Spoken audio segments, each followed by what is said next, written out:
What a beautiful day on the Olympic Peninsula. I mean, if you go that way 4 miles, you're in the ocean. But it is hot as hell today. Well, I understood watching the news this morning before I left the house that it's supposed to be 81. It was 81 at 7:30 in Squim. In Squim? In Squim. This is not the Washington that I'm used to. Oh, it is for me. Man, I am so glad to see the Olsons here. You guys, thank you so much for having us. Yes, I love this place. Nice to see you again. Hello. Nice to meet you guys. Hi, nice to meet you. Nice to meet you. Welcome. This is a beautiful place. I'm telling you, I think there's probably a lot of hard work that goes into making this place so beautiful. You would be correct. How many acres is this? There's 5.5 acres on this property. We have about 2 to 3 acres that is actually lavender plants. That's planted with lavender right now. You have a lot of varieties of lavender. Yes, I mean, we do. Would you like to see some of them? I would love to. Yeah. Okay, let's go. Let's go.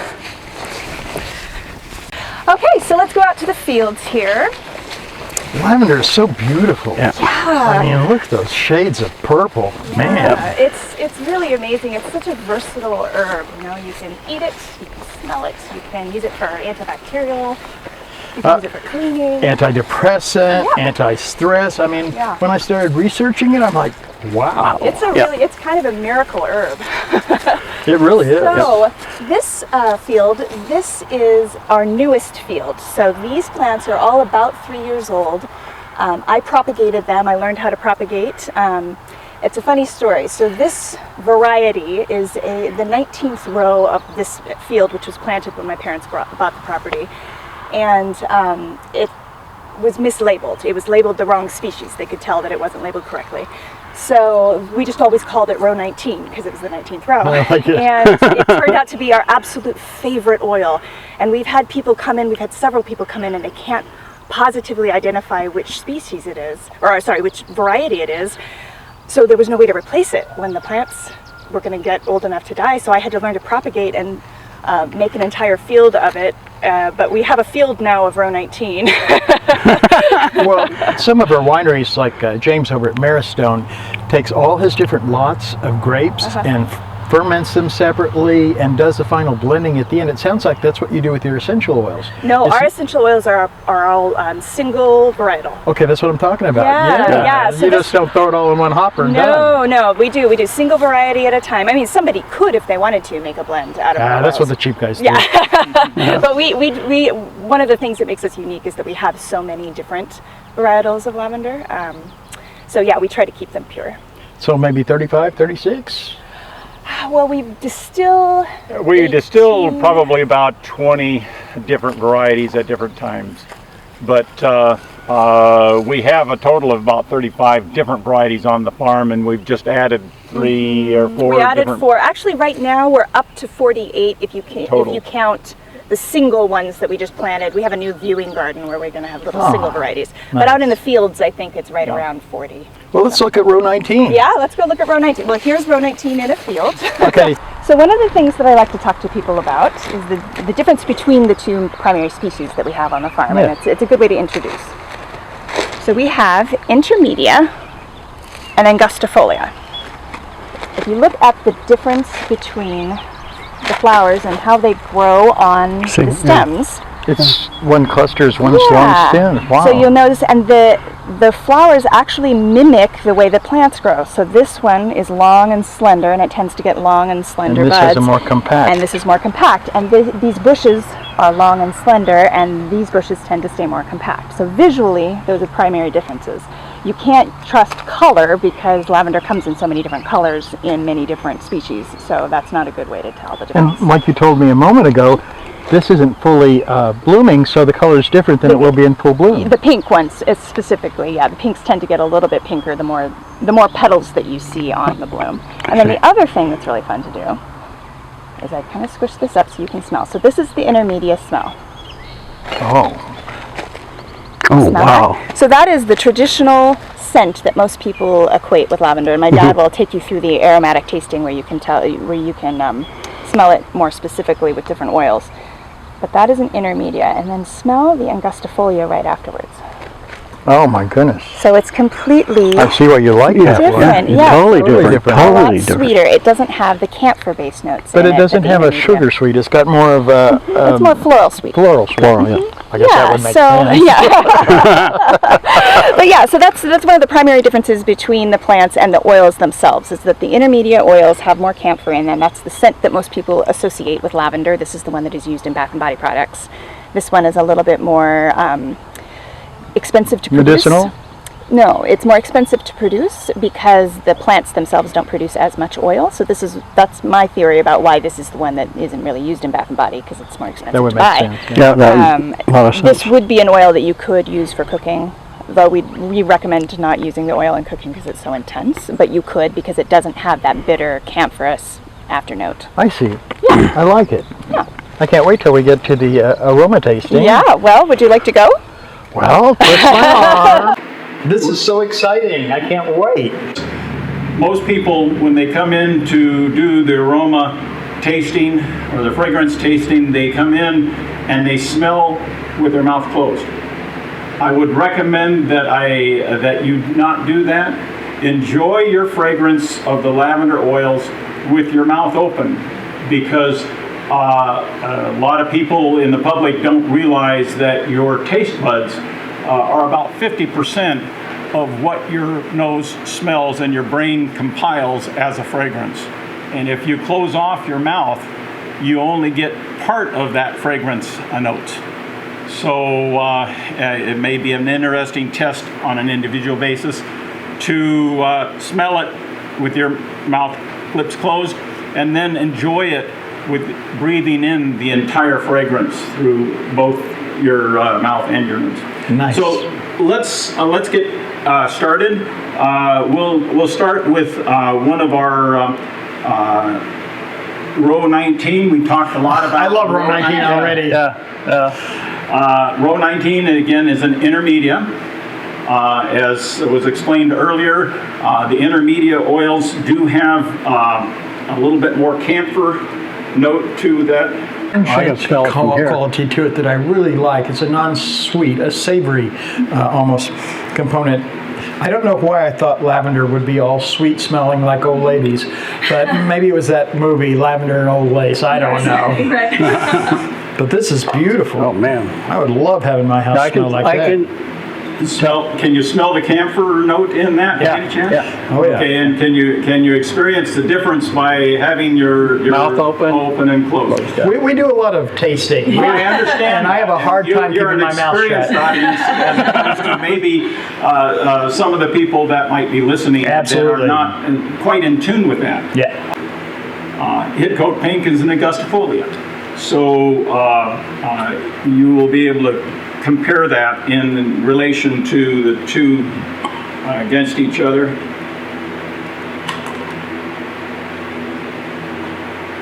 Thank you.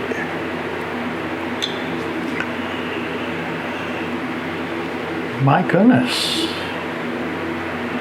And it's really interesting too, because now you guys have smelled it right off the bud, and you can actually probably Oh, now start to wow. smell some differences between Oh, quite different the between the bud, two. smelling it right off the flower, and when it's really intense as an essential oil. The thing is, the essential oil is not less, it's more. It's just more concentrated, but you don't lose anything. I mean, No. everything I noticed out there is more here. Yeah. It's so concentrated in the Yeah. oil. Well, how do you make essential oils? Essential oils often are referred to as a distillation process, although that is actually maybe a misquote, because there is no distillation of the product itself in the true sense of distillation from my understanding.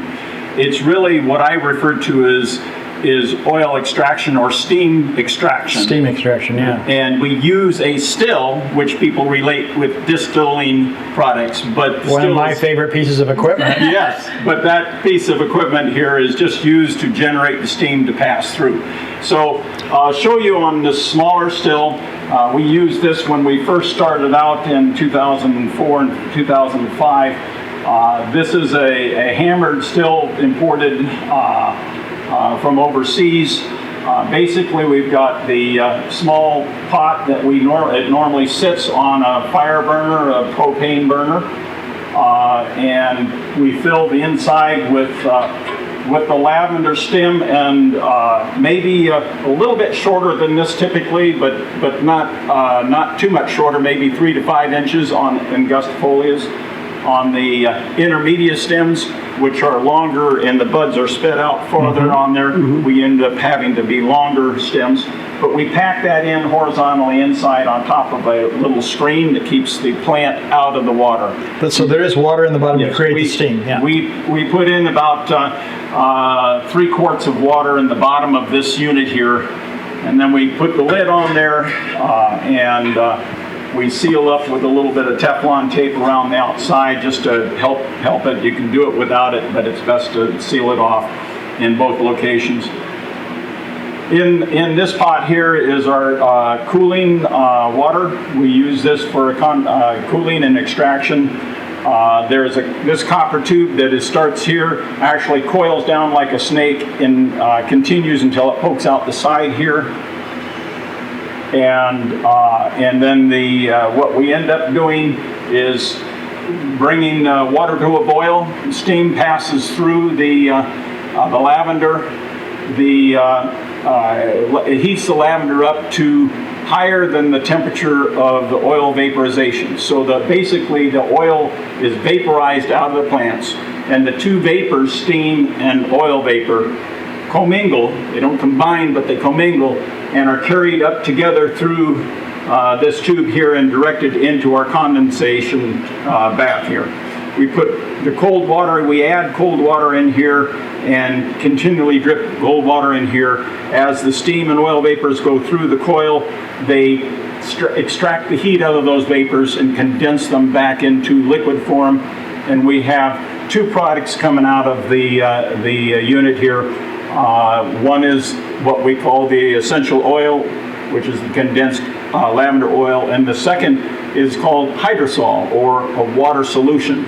And basically it's the soluble elements of the lavender that are extracted by the process and then retain and remain within the water itself. So that hydrosol is a second product, and it has its own set of benefits, but not a direct fragrance relationship to the oil because it isn't the same oil. Right. Does the oil float on top of the water? The oil when it comes out, this drips into a container, and the oil does float on the surface, and the hydrosol is on the bottom. And that's what we use to separate. The separation of the two is a manual separation by sight, just actually pouring the difference off until you get close to the end.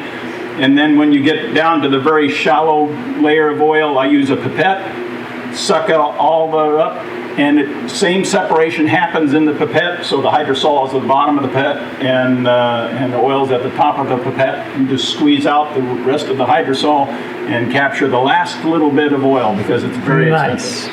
Yeah, well, it's very potent. And this is I feel like we should pure stuff. Yeah, that was great. So that's in a nutshell what the process is, it's interesting. We talked briefly out in the field about what people typically experience as lavender, what they assume is the lavender fragrance that they come into our farm expecting. And they will, 9 times out of 10, most people will say the angustifolia isn't lavender fragrance that they experienced. It's the intermedia lavenders that they relate to. And as Rebecca mentioned, my justification for that is the fact that the intermediate oils are produced in a much larger volume, 2 to 3 times as much volume of oil from intermediate plant production than an angustifolia. And so when the industry of soap manufacturing wants to put the lavender fragrance in their products, they're going to go More cost effective. more cost effective, Right. and so they're going to use the lavender that's the intermediates.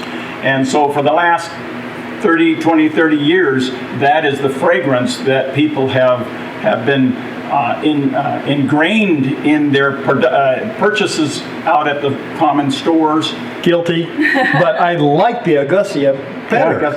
The Melissa, that's excellent. This is of the connoisseurs of lavender fragrance, especially connoisseurs that are more in tune to wine tasting, that can tell and sense the notes that are within the different lavender fragrances. Melissa. It's another pink variety out there. We didn't happen to walk by it out there, but Oh, that is beautiful. It's full-bodied. It's rich but subtle at the same time. You know. And now smell it next to the pig coat pink, because that can be a fun, because they're both really similar, and yet there will be something. But this is more different. delicate and a little more perfumed than Melissa. Yeah. This is Tucker's Early. This is another Angustifolia. It's funny, we have 2 rows of Tucker's Early out there. Wow. And it produces a reasonable amount of oil yield for an Angustifolia. So as in the early process, I love doing the distillation of Tucker's Early. The only problem is the first time we did distillation here at the farm, we had a whole bunch of friends come over and do a testing and tasting of the aroma. And they rated things as to what they liked and didn't like. And Tucker's Early was at the bottom of the list of everybody's list. Really? So I loved producing it, and we had a lot of it, so I just kept producing it, and we'd store the bottles and stuff, we'd use it in some products and that type of thing. And 1 year, about 3 years after we started, 3 or 4 years after we started, my wife was running out of product oils to use in her products, and she didn't usually use Tucker's Early. And she opened up a bottle of Tucker's Early that had been aged for 4 years now, and it was absolutely great. So it changed character. All oils have a tendency to change, some more rapidly than the others.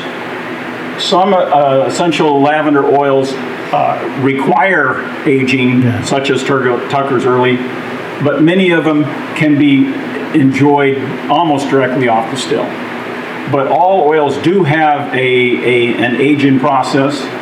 There's a variety of discussion about copper stills versus the stainless steel stills, and the fact that the copper in the process helps as a catalyst to speed up the aging process. So almost all oils need aging if you use a stainless steel still. So that's one of the discussions, but you can get a good, excellent oil off of either type of still. But some, you just have to watch your process, how you do it. But aging is a natural process within the aging oil. It's not a degradation. Some people think, oh, you don't want to store oils too long because they will degrade. Well, actually, the aging process is part of the natural process of oil changing, and some of the volatile oils, components of oil. I should step back and say, actually, Esters? oils, essential oil of lavender actually is not a single oil. We don't have a single oil of Melissa and a single oil of Headcoat Pink. Each of those contain the very same oils in a matrix of about 5 or 6 or 7 different oil sets. And it's the magnitude of each of the oils within that oil sets that differs from one to the other that gives it its fragrance uniqueness. So the process by aging, some of the oils are highly volatile, meaning they're easily evaporated. Yep. and then some of them actually change in composition and are less volatile as aging goes on. So that's what the aging process is. The differences, we can have 2 or 3 or 4 different distillers operating off the same plant at the same time, the same conditions, using their own process, and you will be able to have people say they like one over another. So, and it's all about the process. Cool. Do you have any questions? No, I think you filled us in great. Quite well, quite well. And your analogy for the different matrix of oils is like a wine. I mean, you've got Penfolds Grange, which is Shiraz and Cabernet, grown in one place in a beautiful blend with different soil components going into it, and it's $1,400 a bottle. Then you've got, you know, a wonderful Syrah Cab from Washington. I mean, very different, but they contain the same ingredients in different proportions, different soil, different esters, different components. So nice explanation. Thank you. Thank you. I hear that we have honey on the premise. We have honey. Let's go.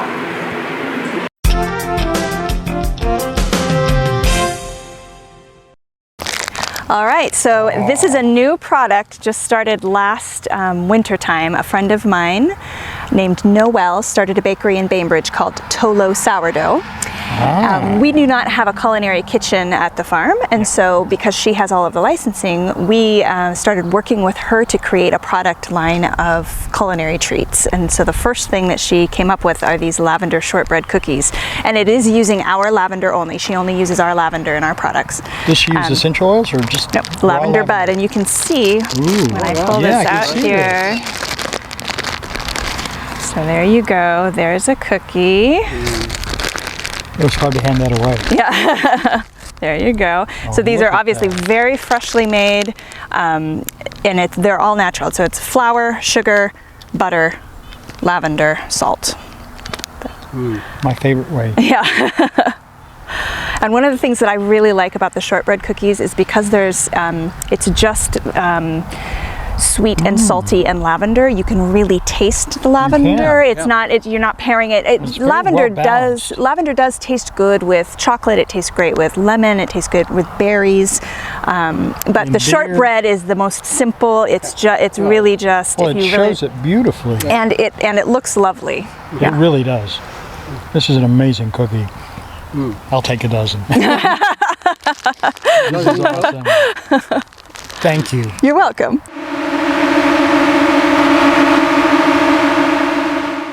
Take a frame out so you can have a peek at what it looks like, where the honey comes from. And they're pretty gentle as long as you just go slow and steady. That's beautiful. Look at that. Look at that. I just love the perfection of the octane. Yeah, so this is really beautiful comb, newly drawn because they're just starting to get the nectar flow. That's honey, yes? Yeah, so you can see up at the top of the frame, the white, that's completed honey. So it's sealed by they've sealed it with wax because it's ready.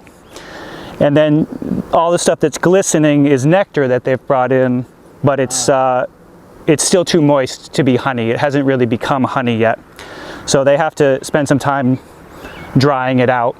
And when it's ready, they'll cap it. And when that happens, I'll extract it. So I have a frame of mostly capped honey, so I can take you over and extract that and show you how that process works. Yeah. So this is the extractor, and we're going to take a frame that I pulled from the hive that has mostly capped honey. Yeah. And what you need to do is use the capping knife and just go down the frame and just cut the wax off, because you can't extract it if the wax is on. That's the bees put that on to seal it. Right. So you've got to remove that. You just cut that on down. Kind of beautiful how it comes off, huh? It really is. So then side 2, we just go down. So in the hives, how many of these screens? There's 10 frames per box, and you start out with just one box, and then as the colony grows bigger and bigger, you just keep adding boxes. And normally by the end of summer you might have, say, 3, maybe 4 boxes, so you could have like 40 frames. Wow. So we'll call that good enough for now. Crazy. And then it'll go in the extractor, and this just uses centrifugal force. So we're just going to spin it, and all of the honey is going to shoot out to the side walls, and then it's just going to drip down to the bottom, and we'll collect it. Nice. I imagine if you tried to use heat to melt the wax, it'd destroy the flavor of the honey. Yeah, it's best to not heat honey. Make sure this is closed. So yeah, we're just gonna, it's a little bit uneven because I'm only doing 1 frame. Normally you extract 4 frames at a time, and the weight is well, more balanced. So you just give it a little spin. Let's see how that did.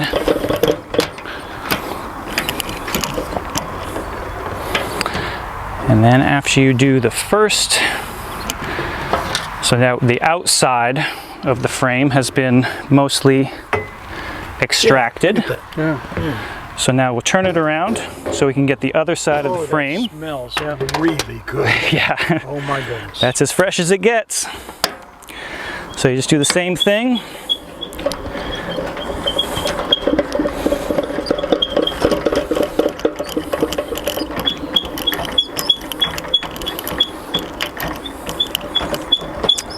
That's probably about all it's going to take. So this isn't going to yield a ton of honey, but just to show you how it works. Yeah. I don't think I've ever had a chance to taste such fresh honey. This is beautiful.